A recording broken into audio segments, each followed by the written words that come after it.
again. Welcome back to the potting shed. Today I want to do a bit of a project with you. I don't know if you remember anyone watching.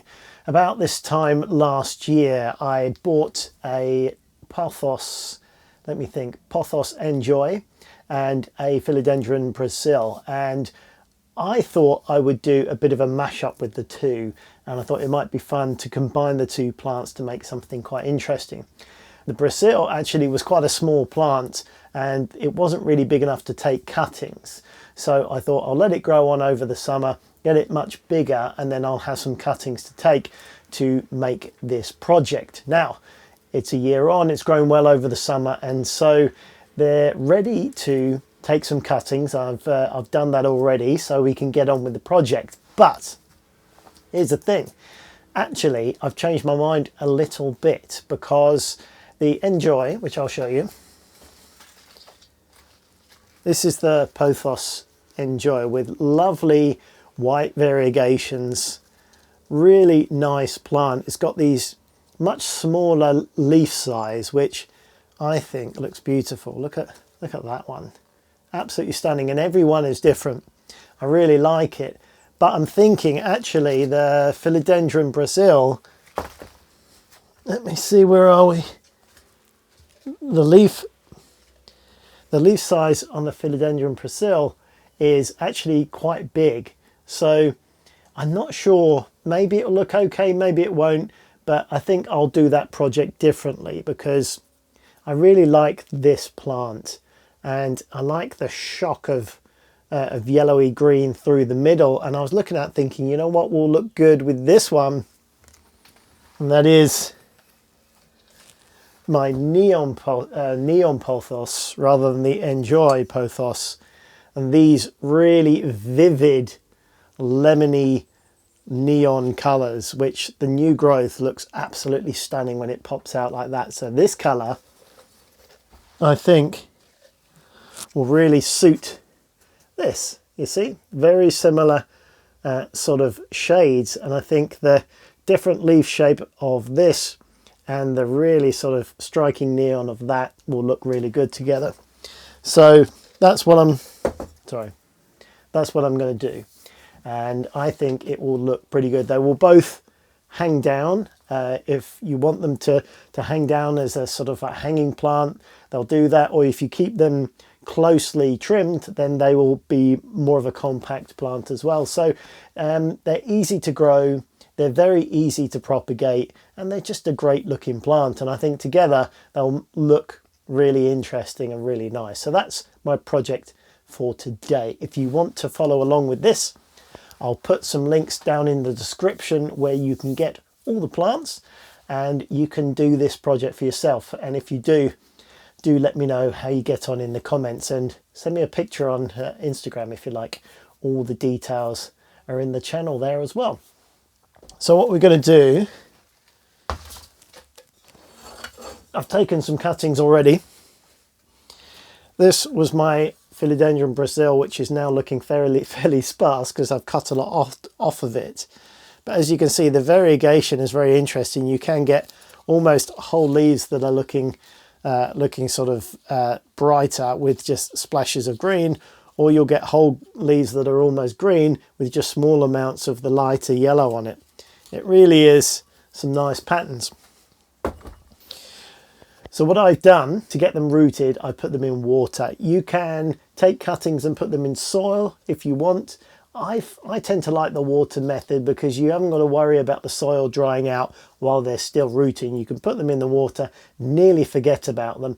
All you've got to do is tip the water out once a week, put some fresh water in. That's all you've got to do. Leave it alone, forget about them, maybe about 2 weeks. And maybe 3, you'll have roots growing in the water. The only thing you've got to be aware of if you're propagating with water is that they're going to be used to growing in 100% water. So when you do put them in the soil, you need to give them lots of water, a lot more water than normal, because they'll be expecting that, and they'll need that to begin with. So whilst they get used to going from 100% water into soil, lots of water, and then you can gradually bring it back and taper it off a little bit in a few weeks time, maybe the first month. plenty of water just to get it established in that soil, and then you can water normally after that. So if you're not 100% sure about how to take cuttings, these are the easiest things you can do. You'll have no problems. All you've got to do is cut it where the stem meets the petiole of the plant. Don't worry, you don't have to understand what that means. I'm going to show you. If you imagine this is the stem of the plant growing, each section where this is called the petiole meets the stem, you have what's called a leaf node, okay? And that is where the roots are going to grow from. As you can see, where the petiole meets the stem, that's the leaf node, and there you have roots. If you cut just below the leaf node, you're going to have the leaf, the petiole, and the node, and you'll get roots. And you can see at each intersection there is a root at each point. And normally I wouldn't leave these all in one place. Normally I'd cut here and cut here and cut here and cut here, and you'd have 1, 2, 3, 4, and I will do that in a minute, and I will show you what it looks like when you've cut them up. So this is what you would have. You've got the leaf, comes down to the main stem, and it's cut just below that, and you can see the root. There's a couple of roots growing directly out of that. So if you plant that in the soil with the roots like that, you're going to get a new plant growing. Give it some time and you'll get more leaves coming out, and you've got a new plant. Very simple, very easy. So I've done that with all these different leaves. Now I've got a selection of different leaves from the Neon Pothos and from the Philodendron Brasil. So I'm going to pot them up now into a couple of pots. To begin with, if you want a big pot, for example, you don't want to put them all in a big pot at once, because you're going to have lots of spare soil, and you don't want that because it's not easy to control the watering. So if you want ultimately a big pot with lots of growth, that's fine, but you need to build up to it. So start with a smaller pot, and once they get growing and get bigger, you can put bigger and bigger pots as you go. But you never want to you don't want to start with a massive pot if you can't fill it, because ultimately you're just going to have loads of soil and it's going to dry out, and you're going to be putting tons of water in to keep it dry. It's going to be a bit of a nightmare. Start with a smaller pot and then let's grow bigger. So let's assume we've got all our cuttings in place like we have now. We're going to have a think about pot selection. Ultimately, what you really want is a pot, a nice looking pot, and then you want to put an inner pot in there so you can water it correctly. You can sort of plant directly into these sort of pots, but there's no drainage here. They're designed as an outer pot to look nice. They're not really designed to be planted in, because if you plant in a solid decorative pot like this, there's nowhere for the water to go. So you have to water less, because you don't want it building up in the bottom part of the pot, because then they're just going to get waterlogged. The roots are going to rot, and then the plant is potentially going to die. So what you're going to have to do is water less to stop that happening, and it's not an exact science. You don't know how much to do. So it's far better to do this. So what you want to do is find a pot like this. I keep all my old pots. It's good for the environment to reuse plastic, but also you never know what size pot you might need. And rather than throwing them away and then buying more plastic, if you've got the space, keep your old pots, and then you've always got something to use when you want to make something else like this. So let's say we're going to use this. You find an appropriate sized pot that sits in there. All you're going to see is the decorative pot, but inside you've got that. So when you water it, you can either leave it in here, water it in there, and what happens is this pot doesn't go all the way to the bottom. It stops about there. Okay, so when you water it, you can give it plenty of water, and the water will sit in the bottom here away from the pot. The pot finishes there, and then so the water will sit there. So it's out of the way, it can stay there. It doesn't really matter. If it builds up every now and again, you can take the plant out, pour away the excess water, put it back again. Or when you come to water, you can take this out, put this pot in your sink or something, and then water it plenty. Make sure all the water comes through, and that way you know the whole pot is properly watered, so it's fully saturated all the way through. Let it drain, leave it in the sink for half an hour or something, let it drain properly up, put it back in your decorative pot. You know it's been fully watered. You're not just putting little bits in. That's no good. Give it a good water and then leave it to eventually dry out over time, however long that may take. You just have to keep an eye on it. That's the best way to do it. So what we're looking for is these sorts of pots to plant them in. Now, what sort of pot are we going to do? Now, for this sort of project, we're creating it for the leaf color, the shape and the design. So we want to be looking at the beautiful leaves, obviously. And because of that, personally, I don't want to have a too elaborate pot. You don't want to have a busy design like this. This is quite a nice sort of 70s style design. It's quite a cute pot, but this is very busy and it's going to distract from the foliage, I think. But if you have a plainer color pot, then this comes from my office, because my office colors are sort of muted. There's some grays in there. The curtains are like a lighter gray and there's some different tones in there. So this is something I use in my office and it doesn't have a plant in it at the moment. So I'm going to use one of these and possibly either this one, which I think is quite a nice color. Again, it's plain, it's patterned on the indentations, but there's no crazy design. So I quite like that color. And then we got this one here again, which is fairly plain, not too crazy, a nice looking design, simple, but not too distracting from what's going to be in here. So this is the bigger one, so I'm probably going to use this one. I think that will be nice to have the initial display. So we're going to need a pot to fit this and probably a pot to fit this one as well. So bear with me, I'll have a rummage under my potting bench here and see what we can find. Okay, I found a couple of pots. I've got this one that has had, I think some blueberries came in this. It's a bit cracked, but it will fit this one quite nicely. I'm not going to push it all the way in, but because it's cracked, if I give it a push, that will go flat right the way into there. And once we've got something growing out, you won't see it at all. So that is going to work perfectly for this one. I found this pot, which is a little short, to be honest with you. What has it had in it? Oh, it's had the golden pothos in it. The original, this actually came in this pot, and I've still got it. So that will fit in perfectly in there, you see. So that will sit there, and you'll never see it. So there we have it. So we need some soil to pot them up in. Now I've had a look under the bench and I must admit I need to have a restock because I did a lot of potting up the other day and I'm a little bit short of general purpose potting compost, but I do have some of this.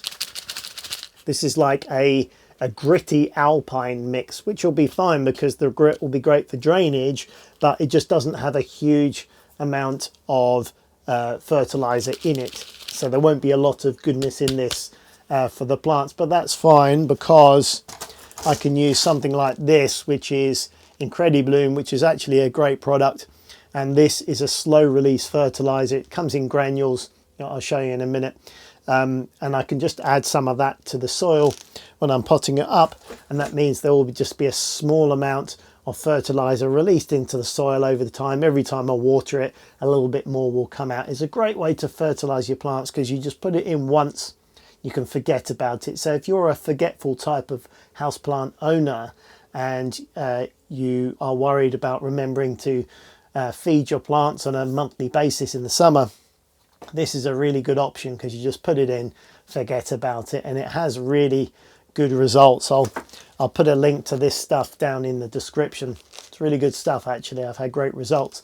And they also do an Incredi crop, which is for vegetables and fruit, which again, it's specifically designed for that. Stick it in the pots and you haven't got to worry about it. Really good stuff. So let's get them potted up, shall we?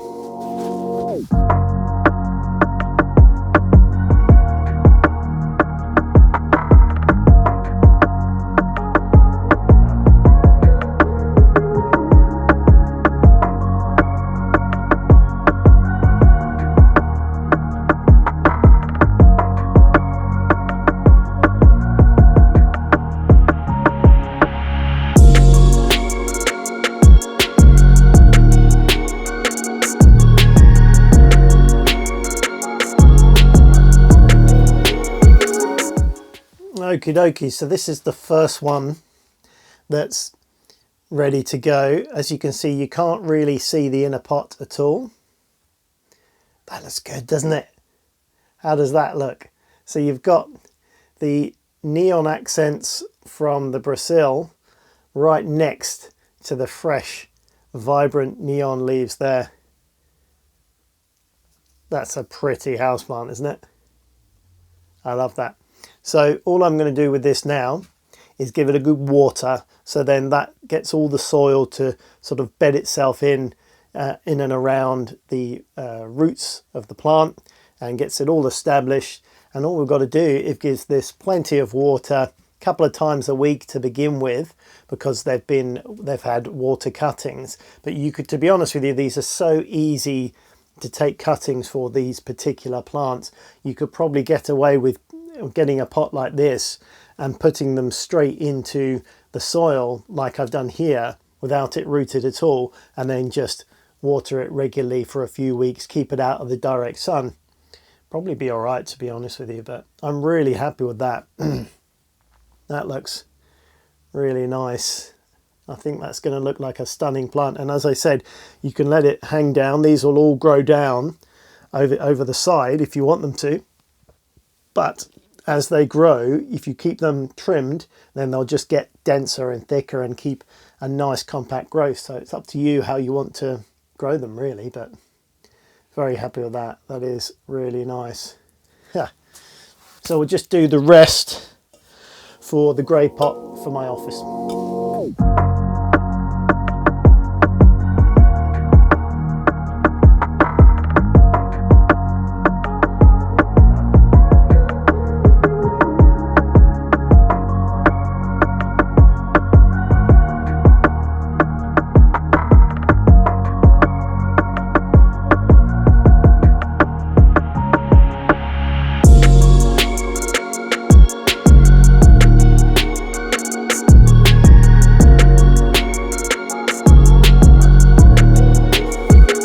So there we have it. This is the last one.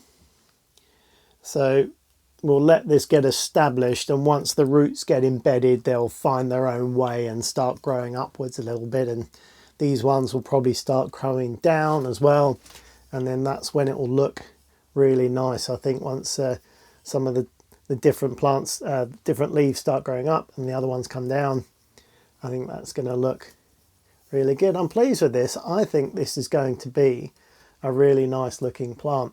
Like I said, if you want to try this for yourself, I'll put the links to the Neon Pothos and the Philodendron Brasil down in the description, where you can get them, along with some of the things that I'm using, the tools, and of course the Incredibloom as well, which I recommend. So that's it for this one, I think. Let's get the other one. There we go, there's both of them. I think it's been a fun project. I think these will be nice plants, and I think they complement each other really well. Thank you very much for watching this. Please give it a thumbs up if you found it useful. Subscribe for more houseplant related reviews, guides, how to, and projects like this coming up in the future. Thanks again for watching, and we just hit 10,000 subscribers this week as well. So if you've recently subscribed, or if you've ever subscribed, thank you very much for that. I appreciate your support, and I'm looking forward to making more houseplant videos coming along very soon. Bye for now.